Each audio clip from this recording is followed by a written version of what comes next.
Welcome to real boom channels. నా పేరు ఆర్యన్. నేను రియల్ ఎస్టేట్ అనలిస్ట్‌ని అండ్ ఎన్ఆర్ఐ పోర్ట్‌ఫోలియో మేనేజర్‌ని. 10 ఇయర్స్ నుంచి రియల్ ఎస్టేట్ ఫీల్డ్‌లో మంచి ఎక్స్‌పీరియన్స్‌తో చాలామందికి ఓపెన్ ప్లాట్స్‌లో సజెషన్స్ చేశాను.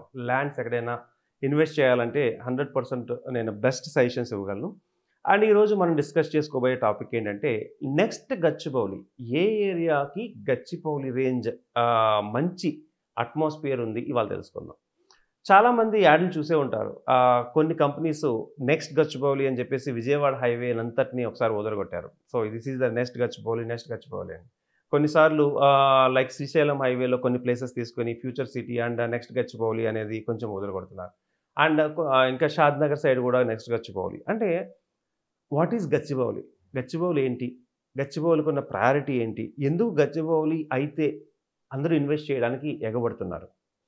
సో, మనందరం చూస్తే ఒకప్పుడు హైదరాబాద్ సిటీ నుంచి ఓఆర్ఆర్ వరకు చాలా స్లో డెవలప్‌మెంట్ ఉండేది. ఒక 20 ఇయర్స్ బ్యాక్ చూసుకోండి. చాలా అంటే చాలా స్లో డెవలప్‌మెంట్ ఉండేది. ఎప్పుడైతే ఓఆర్ఆర్ పనులు స్టార్ట్ అయ్యాయో, పనులు స్టార్ట్ అయ్యి వర్క్ జరగడం స్టార్ట్ అయిన దగ్గర నుంచి నెమ్మదిగా క్రేజ్ పెరిగింది. అప్పుడు కూడా చాలామంది ఇన్వెస్ట్ చేయలేదు. హైదరాబాద్ సిటీ నుంచి అంత దూరమా అని అనుకున్నారు. అయినా కూడా నెమ్మదిగా స్టార్ట్ అయినియి. ఓఆర్ఆర్ కంప్లీట్ అయింది. ఓఆర్ఆర్ రన్నింగ్ స్టార్ట్ అయిన తర్వాత ఆ ఏరియాలో ఐటీ పీపుల్, ఐటీ కంపెనీస్ రావడము. సో, ఐటీ పీపుల్ అందరూ అక్కడ అక్యుములేట్ అవ్వడము. సో, దానికి ఇన్‌ఫ్రాస్ట్రక్చర్ అద్భుతంగా రెడీ అవ్వడము. దీంతో గచ్చిబౌలి అనేది మీరు నమ్మండి నమ్మకపోండి రూ. 1000 గజం నుంచి 3,00,000 గజం వరకు వెళ్ళిపోయింది. Within 20 years of the span రూ. 1000 నుంచి 3,00,000 వరకు మనకి ఎక్స్‌ట్రా ఇమ్మీడియేట్‌గా అంత ఫాస్ట్‌గా వెళ్ళిపోయింది. ఓకే. చాలా బావుంది. చాలామంది లక్షల సార్లు బాధపడిన సందర్భాలున్నాయి. అక్కడ పెట్టుంటే బావుండేది. చాలామంది ఇంతకుముందు ఇన్వెస్ట్‌మెంట్ చేయమని ఎవరైతే అడిగారో, అప్పుడు ఇన్వెస్ట్‌మెంట్ ఎవరైతే చేయలేదో, వాళ్ళందరూ ఒక్కసారి కాదు, 2 సార్లు కాదు, లక్షల సార్లు బాధపడ్డారు. అక్కడ చుట్టుపక్కల ఓవరాల్ చుట్టుపక్కల చేసుంటే బావుండేది అని. అప్పుడు ఎందుకు చేయలేదు అంటే సింపుల్ రీజన్. హైదరాబాద్‌కి చాలా దూరం అది. అక్కడ ఎవరుంటారు? సో, నేను మన వ్యూవర్స్ చెప్పేదేంటంటే, ఆర్ఆర్ఆర్ దాటి ఇప్పుడు అంటే రీజనల్ రింగ్ రోడ్ వరకు మనం వెళ్ళిపోయాం. ఓఆర్ఆర్ దాటి రీజనల్ రింగ్ రోడ్ వరకు వెళ్తున్నాం. ఇప్పుడు కూడా చాలామంది మైండ్‌సెట్ ఎలా ఉందంటే 40, 50 కిలోమీటర్లు పెట్టి అంత దూరంలో ఇన్వెస్ట్ చేయాలా? ఇన్వెస్ట్ చేస్తే మనకి ఎందుకు అంటే ఎవరైనా ఉంటారా అక్కడ? సో, ఒకప్పుడు గచ్చిబౌలి కూడా ఎవరన్నా ఉంటారా అనే ప్రదేశమే అండి. ఇప్పుడు ఎవరైనా ఉండాలి అంటే కోట్లలో ఒక ఫ్లాట్ తీసుకోవాలన్నా కోట్లలో ఖర్చు పడే ప్లేస్ కింద తయారైంది. సో, అయితే ఏంది అంటే గచ్చిబౌలిలాగా ఏదైనా ఒక ప్లేస్ తయారవ్వాలంటే ఏం కావాలి? సింపుల్ అండి. First one infrastructure. ఇన్‌ఫ్రాస్ట్రక్చర్ ఎక్కడైతే బాగా డెవలప్ అవుతుందో అక్కడ కంపెనీస్ తొందరగా వస్తాయి. ఎక్కడైతే కంపెనీస్ తొందరగా వచ్చినాయో అక్కడ ఎంప్లాయ్‌మెంట్ అనేది ఆటోమేటిక్‌గా ఎక్కువగా అవుతుంది. ఎంప్లాయీ ఫుట్‌ఫాల్ అంటారు. ఎక్కడైతే ఎంప్లాయీ ఫుట్‌ఫాల్ ఎక్కువగా ఉందో ఆ ఏరియాకి డిమాండ్ పెరుగుతుంది. దీన్నే డెన్సిటీ అని కూడా అంటారు. అంటే ఒక స్క్వేర్ ఫీట్, ఒక స్క్వేర్ ఫీట్ ప్లేస్ తీసుకుంటే దాంట్లో ఎంతమంది ఉండడానికి ఉంటుంది అనేది ఒక కాలిక్యులేషన్ ఉంటది. సో, ఎప్పుడైతే అది డెన్సిటీ పెరిగిందో, ఫుట్‌ఫాల్ పెరిగిందో, ఆ ఏరియాకి అనుకోకుండా ఎక్స్‌ట్రాగా మనకి అప్రిషియేషన్ వస్తుంది. సో, అలాంటి ప్లేసెస్ ఇప్పుడు హైదరాబాద్‌లో ఏమున్నాయి? ఫర్ ఎగ్జాంపుల్ కొన్ని చూద్దాం. షాద్ నగర్ సైడ్ చూద్దాం. షాద్ నగర్ అనేది ఫ్యూచర్ గచ్చిబౌలి అవ్వడానికి చాలా స్కోప్ ఉంది అని ఎందుకు కంపేర్ చేయొచ్చు అంటే ల్యాండ్ బ్యాంక్ ఎక్కువుందక్కడ. అండ్ సెకండ్ ఏంటంటే ఇన్‌ఫ్రాస్ట్రక్చర్ ఎక్సలెంట్‌గా డెవలప్ అయింది. అండ్ వెరీ ఇంపార్టెంట్ ఏంటంటే ఇంటర్నేషనల్ ఎయిర్‌పోర్ట్ ఏదైతే ఉందో దానికి దగ్గరలో ఉంది. అంటే ఇంటర్నేషనల్ ఎయిర్‌పోర్ట్‌లో దిగి కొంచెం ముందుకు వెళ్ళినట్టు అంటే జస్ట్ వితిన్ 15, 20 మినిట్స్ దగ్గర నుంచి హాఫ్ అన్ అవర్, 1 అవర్ వరకు చాలా వెంచర్‌లొచ్చినాయి. అయితే ఈ ఒక్కటే సరిపోతుందా గచ్చిబౌలిలా రెడీ అవ్వాలంటే? 100% సరిపోదు. ఐటీ కంపెనీల ఫ్లో ఉన్నప్పుడు ఆటోమేటిక్‌గా పెరుగుతుంది. సో, గచ్చిబౌలి అంటే ఎందుకు అవ్వబోతుందంటే అక్కడ 3 సెజ్‌లున్నాయి. ఒకటి pharma SEZ. 1000 acres pharma SEZ ఉందక్కడ. మీకు రాజాపూర్ దగ్గర 1000 ఎకర్స్ ఫార్మా సెజ్ ఉంది. దానికి కొంచెం ముందులో అంటే రాజాపూర్ ఆ ఏరియాలో ఐటీ సెజ్ కింద 650 ఎకర్స్ ఇచ్చారు. మైక్రోసాఫ్ట్ డేటా సెంటర్ అనేది ఆల్రెడీ మేకగూడలో Microsoft data centre construction is the ending పొజిషన్‌లో ఉంది. డిసెంబర్ కల్లా దాన్ని ఓపెనింగ్ కూడా చేస్తున్నారు. సో, మైక్రోసాఫ్ట్‌తో పాటు అమెజాన్ డేటా సెంటర్ ఉందక్కడ. అదేవిధంగా ఆ ఏరియాలో టాప్ కంపెనీస్ పెద్ద కంపెనీస్ అన్నీ కూడా ఆల్రెడీ ఉన్నాయి. అంటే బేసిక్‌గా ఎంఎస్ఎన్ ల్యాబ్స్ కావచ్చు, వాళ్ళ యొక్క అండ్ నాట్కో ఫార్మా కావచ్చు. అండ్ చాలా ప్లేసెస్‌లో అంటే దగ్గర మంచి కంపెనీలన్నీ సిట్యుయేషన్ అయ్యున్నాయి. అండ్ నెక్స్ట్ ఏంటంటే ఇక్కడ లేన్స్ చూద్దాం. హైదరాబాద్‌లో నేషనల్ హైవేలో బెస్ట్ హైవే అని ఎందుకు చెప్తారంటే మన బెంగుళూరు హైవే ఇది లాంగెస్ట్ హైవే. కశ్మీర్ నుంచి కన్యాకుమారి దాకా ఉంది. ఇది ఇప్పుడు 4 లైన్స్, 6 లైన్స్ కింద ఎక్స్‌పాండ్ అవుతుంది. In future 8 lines, 10 lines, 12 lines వరకు మనకి ఎక్స్‌పాండ్ ఉంది. అంటే ఇన్‌ఫ్రాస్ట్రక్చర్ చాలా బాగా రాబోతుంది అనే దానికి ఇదొక నిదర్శనం. And apart from this corridors అంటే గ్రోత్ కారిడార్స్ అంటాం. ఎప్పుడైనా సరే మన హైవేని తీసుకుంటే హైవే నుంచి ఒకప్పుడు 1 ½ కిలోమీటర్ లెఫ్ట్, 1 ½ కిలోమీటర్ రైట్ దీన్ని గ్రోత్ కారిడార్ అనేవాళ్ళు. What is growth corridor? అంటే ఆ ఏరియాస్‌లో ఎక్కువ స్కోప్ అంటే తక్కువ టైంలో ఎక్కువ అప్రిషియేషన్ రావడానికి ఛాన్సెస్ ఉన్నాయండి.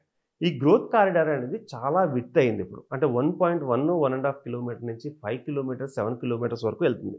ఎందుకంటే గ్రీన్ కారిడార్ అని, నెక్స్ట్ ఇండస్ట్రియల్ కారిడార్ అని, ఆ సైడు ఆల్రెడీ బాలానగర్ వరకు industrial corridor, green corridor and IT corridor ఇవన్నీ గనక రాగలిగితే, మెట్రో కనెక్టివిటీ కంప్లీట్ కాగలిగితే and at the same time radial roads కానీ అవన్నీ కన్‌స్ట్రక్షన్ కంప్లీట్ కాగలిగితే 100% చెప్తున్నాను. రీజనల్ రింగ్ రోడ్ కంప్లీట్ అయ్యేసరికి అక్కడ ఉన్న ప్లేస్ ఎలా అనేది 100% నెక్స్ట్ గచ్చిబౌలి అవ్వడానికి ఛాన్సెస్ చాలా చాలా చాలా ఉన్నాయి. No doubt. ఎందుకంటున్నానంటే ఇన్‌ఫ్రాస్ట్రక్చర్ అంత స్కోప్ డెవలప్ అవ్వడానికి కావాల్సిన ప్లేస్ కూడా ఆ ఏరియాలో ఉంది. So what about Vijayawada highway? Vijayawada highway కూడా ఇప్పుడిప్పుడే బాగా డెవలప్ అవుతుంది. ఎలా డెవలప్ అవుతుందంటే గతం కంటే కంపేర్ చేసుకుంటే విజయవాడ హైవే మీద నెమ్మది నెమ్మదిగా ఫోకస్ పెరిగింది. సో ఫోకస్ పెరగడమే కాదు, అక్కడ కూడా లైన్స్ 12 లైన్స్‌కి అనేది గ్రీన్ సిగ్నల్ ఇచ్చింది. బట్ ఇప్పుడైతే 4 లైన్ టు 6 లైన్ అవుతుంది. అండ్ ఆ ఏరియా ఇప్పటి వరకు ఎందుకు డెవలప్ అవ్వలేదంటే సరైన ఇన్‌ఫ్రాస్ట్రక్చర్ లేదు. సరైన కంపెనీస్ అక్కడి వరకు రాలేదు కాబట్టి లేదు. సో నెక్స్ట్ గవర్నమెంట్స్ గానీ, ఇప్పుడున్న గవర్నమెంట్ కానీ, ఫ్యూచర్ గవర్నమెంట్స్ కానీ మంచి ఇన్‌ఫ్రాస్ట్రక్చర్‌ని తేగలిగితే, కంపెనీస్‌ని ఎస్టాబ్లిష్ చేయగలిగితే అది కూడా నెక్స్ట్ గచ్చిబౌలి అవ్వడానికి స్కోప్ ఉంది.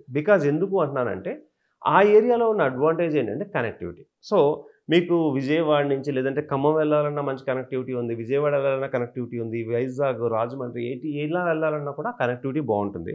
సూర్యాపేట వరకు కూడా మంచి మంచి వెంచర్‌లు చాలా వరకు సూర్యాపేట వరకు మీరు చెక్ చేసుకున్న మంచి వెంచర్‌లు మంచి రేట్‌ల్లో సేల్ అవుతున్నాయి ఇప్పుడు. సో ఈ వెంచర్‌లు తీసుకున్న వాళ్ళందరూ ఇవాళ కాకపోతే రేపైనా కన్‌స్ట్రక్షన్స్ అయితే చేసుకోవాలి. కన్‌స్ట్రక్షన్ చేసుకోవాలి అంటే ఊరికనే ఎవరు లేనప్పుడు వచ్చి చేసుకోరు కదా! అక్కడ ఏదైనా కంపెనీ ఎస్టాబ్లిష్ అవ్వాలి. కంపెనీ ఎస్టాబ్లిష్ అయ్యి దాని నుంచి ఒక ఇన్‌ఫ్రా ఎస్టాబ్లిష్ అవ్వాలి. ఇవన్నీ జరిగితేనే అక్కడ మనకి ఏదైనా కంపెనీస్ అనేవి క్రౌడ్ అనేది వస్తుంది. సో అంటే ఇట్ టేక్ టైమ్. బట్ కొంచెం అంటే లాంగ్ టర్మ్ ప్రాసెస్‌లో అయితే గచ్చిబౌలికి ఉన్న స్కోపు అంటే ఆ యొక్క పరిధి ఏదైతే ఉందో ఆ పరిధి అంటే చౌటుప్పల్ వరకు చూసుకున్నా, ఓకే. ఇంకా ముందుకు వెళ్ళి అటు సైడ్ చూసుకున్నా, మనకు రీజనల్ రింగ్ రోడ్ ఏదైతే ఉందో సర్కిల్ దగ్గర చూసుకున్నా, ఇప్పుడైతే ఇన్వెస్ట్‌మెంట్‌లు పెట్టున్నారు. బట్ టైమ్ అయితే పడుతుంది కానీ ఫ్యూచర్ గచ్చిబౌలి అవ్వడానికి కావాల్సిన ఇన్‌ఫ్రాస్ట్రక్చర్ డెవలప్ అవ్వడానికి కావాల్సిన ప్లేస్ కానీ, రిమైనింగ్ అడ్వాంటేజెస్ గానీ ఆ హైవే కూడా ఉన్నాయి. సో ఇక ముంబై హైవేలో చెక్ చేసుకుంటే మీరందరికీ తెలుసు. శంకర్పల్లి ఏరియా గానీ, లేదంటే ఇప్పుడు ఉన్న ఆ శంకర్పల్లి చుట్టుపక్కల ఏరియాని ఆల్రెడీ హైటెక్ సిటీ అనే ఫ్యూచర్ హైటెక్ సిటీ అన్నారు. ఇప్పుడు హైటెక్ సిటీ రేంజ్‌కొచ్చేసిందది. అక్కడేంటంటే ఆ ఏరియాస్‌లో విల్లా కల్చర్ బాగా రావడము. సో దానికి కనెక్టివిటీ బావుండడము. సో శంకర్పల్లి చుట్టుపక్కల ఏరియాస్ అన్నీ కూడా బాగా డెవలప్ అయిపోయింది. సో గచ్చిబౌలి అనేది మనం చెప్పలేము గానీ, ఒక హైటెక్ సిటీ రేంజ్ కల్చర్ అయితే ఆ శంకర్పల్లి ఏరియా సైడ్ ఉంది అయితే బావుంది. అండ్ మీకు నెక్స్ట్ ఇటువైపు రాగలిగితే వరంగల్ హైవేలో చూసుకోగలిగితే చాలా చాలా టైం పట్టేలా ఉంది. ఆ ఏరియాలో డెవలప్‌మెంట్స్ యాక్చువల్‌గా మాదారం ఐటీ సెజ్ ఇచ్చారు. మన గట్కేసర్ నుంచి కొంచెం లోపలికెళ్తే కొండమాడి జంక్షన్ నుంచి కొంచెం లోపలికెళ్తే మాదారం అనే ఏరియా ఉంది. అందులో ఒక 650 ఎకర్స్ ఐటీ సెజ్ ఇచ్చారు. దాంతో కంపేర్ చేసుకుంటే ఆ గట్కేసర్ దగ్గరలోనే మళ్ళీ మనకి ఏ ఏరియా అంటే సింగపూర్ టౌన్‌షిప్ దగ్గరలో కూడా ఒక ఐటీ సెజ్ ఉంది. దాంట్లో కూడా మనకి ఇన్ఫోసిస్ లాంటి కంపెనీలు వర్క్ అవుతున్నాయి. సో, కాకపోతే అక్కడ ఎందుకంటే కంపేర్ చేసుకుంటే గచ్చిబౌలికి ఉన్నంత స్కోప్ రాలేదు. రాదు కూడా అంత తొందరగా. And Warangal side infrastructure develop అవ్వడానికి చాలా చాలా టైం పట్టేలా ఉంది.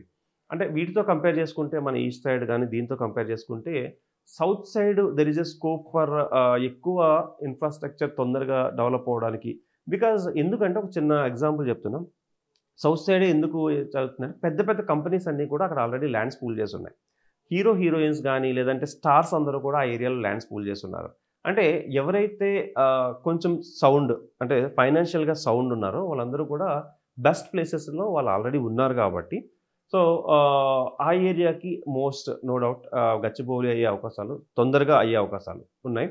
అండ్ సెకండ్ చూసుకుంటే విజయవాడ హైవేలోని అండ్ మిగతా చూసుకుంటే ఇంకా టైం అయితే పడుతుంది గానీ సో అది గచ్చిబౌలి అవ్వడానికి ఉండాల్సిన స్కోప్ డీటెయిల్‌గా. Thank you. అండ్ మీకు ఒకవేళ ఇన్వెస్ట్‌మెంట్ ఎటు సైడ్ పెట్టాలి? ఎక్కడ పెడితే ఇన్వెస్ట్‌మెంట్ ఫాస్ట్‌గా గ్రోత్ అవుతుంది? ఎక్కడ పెడితే ఇన్వెస్ట్‌మెంట్ డెడ్ అవుతుంది? ఇలాంటి డౌట్స్ కానీ, ఇలాంటి విషయాలు కానీ తెలుసుకోవాలనుకుంటే నాకు కాల్ చేయండి. నేను 100% మీకు ఆన్సర్ చేస్తాను. నా నంబర్ వచ్చేసి 9391151121. Thank you.